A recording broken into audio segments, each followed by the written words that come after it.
Hello student, easy maths for you में आप लोगों का स्वागत है। मैं मृत्युंजय कुमार तिवारी आज से क्लास 9 और 10 का एनसीईआरटी मैथ्स पूरा कंप्लीट सॉल्यूशन के साथ बताने जा रहा हूँ। जो भी स्टूडेंट हैं इस चैनल को लाइक करें, सब्सक्राइब करें और चैनल पे बने रहें ताकि समय समय पे सारा वीडियो इस चैनल के माध्यम से हम लोग देखेंगे और घर बैठे आराम से इस चैनल के माध्यम से आप पूरा complete maths NCERT book class 9 और 10 का पढ़ सकते हैं बहुत ही आसान तरीके से। तो चलो समय को बर्बाद न करते हुए हम लोग आज फर्स्ट अध्याय जो है वास्तविक संख्याएं के बारे में हम लोग पढ़ेंगे। क्लास 10 ये जो है ये क्लास 10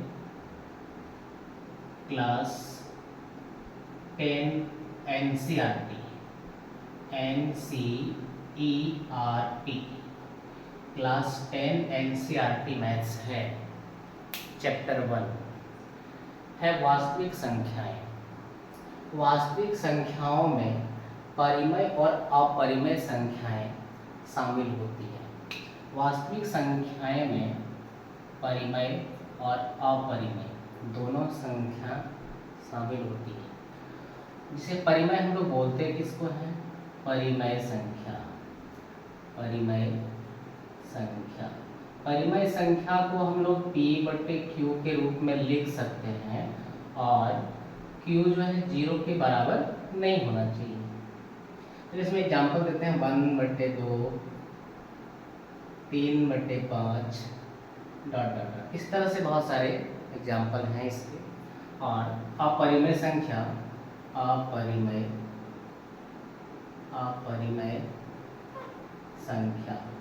अपरिमेय संख्या को P/Q के रूप में हम लोग नहीं लिख सकते हैं। P/Q के रूप में हम लोग अपरिमेय संख्या को नहीं लिख सकते हैं, जैसे कि √2, √3, √5 इस तरह की जो संख्याएं हैं इसको हम लोग बोलते हैं अपरिमेय संख्या। तो इस तरह का संख्या बोलने का मतलब ये है कि वैसे संख्या जिसका वर्गमूल हम लोग नहीं निकाल सकते हैं इस तरह के संख्या को हम लोग बोलते हैं अपरिमेय संख्या। और क्या है कि वास्तविक संख्याओं को संख्या रेखा पर दर्शाया जा सकता है। ये संख्या रेखा का मतलब ये होता है कि इस तरह की एक लाइन है और इसमें हम वास्तविक संख्या को हम दर्शा सकते हैं। जैसे कि मान लेते हैं ये 0 है, 1 2 3 4 5 6, इधर -1 -2 -3 -4 -5। ठीक है, यानी कि 0 के दाहिने तरफ संख्या होती है, इसको संख्या को बोलते हैं धनात्मक, जो यहाँ लिखे हैं। जैसे कि वास्तविक संख्याएं धनात्मक और ऋणात्मक होती है, यानी कि 0 के दाहिने तरफ की संख्या को हम लोग बोलते हैं धनात्मक संख्या और 0 के बाएं तरफ की जो संख्याएं हैं इसको हम लोग बोलते हैं ऋणात्मक संख्या।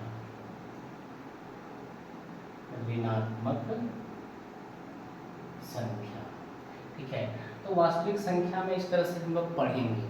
जितना भी ये अध्याय 1 में वास्तविक संख्या का प्रयोग हम लोग करेंगे, इस तरह से बहुत सारे प्रश्न इसमें मिलेंगे।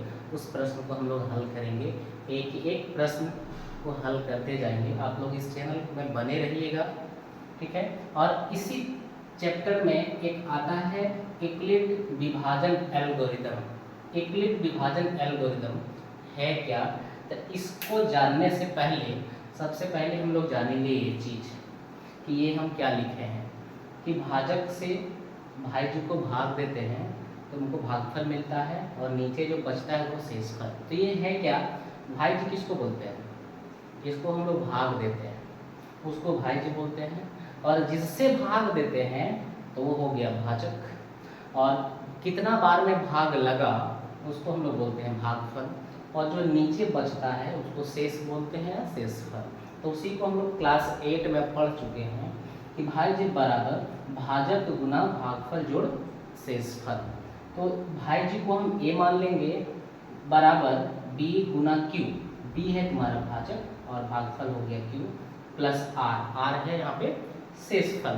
तो इसी को अब कह दिया है क्लास 10 में कि इसी को हम लोग बोलते हैं यूक्लिड विभाजन एल्गोरिथम, जो कि यहाँ हम लिखे हुए हैं a बराबर बी क्यू प्लस आर। और r का जो मान होता है, r का मान कहाँ से कहाँ तक होना चाहिए, 0 से बड़ा या बराबर और b से छोटा। b बोले तो भाजक, जिससे हम लोग भाग देंगे उससे हमेशा r का मान छोटा होता है, ठीक है। और इसी के माध्यम से हम लोग HCF भी निकालते हैं इस अध्याय में, यानी कि इसके माध्यम से HCF निकालते हैं। इसी के माध्यम से हम लोग HCF निकालते हैं। HCF हम लोग कैसे निकालते हैं कि दो संख्याएं जो दी हुई है उसमें बड़ी संख्या को a मानेंगे और छोटी संख्या को b मान लेते हैं और भाग देते हैं। और भाग देने में जब अंतिम में देखेंगे कि r का मान यदि 0 हो गया तो r से जो पहले संख्याएं जो बची हुई है वही संख्या इस प्रश्न का HCF हो जाता है, ठीक है। तो हम आगे पढ़ेंगे विस्तार से इस अध्याय 1 में। हम नेक्स्ट डे इसका हम स्टार्ट करते हैं कि कैसे इसके बारे में हम आगे पढ़ते जाएंगे। जैसे जैसे प्रश्न मिलेगा उस प्रश्न को हम हल करेंगे। लेकिन हाँ, इस चैनल पे बने रहिएगा तो सारा गणित जो है बहुत आसान तरीके से आप लोग सीख पाएंगे। तो चलिए हम नेक्स्ट डे फिर हम दूसरा टॉपिक इसी में स्टार्ट करेंगे। Thank you for watching this video.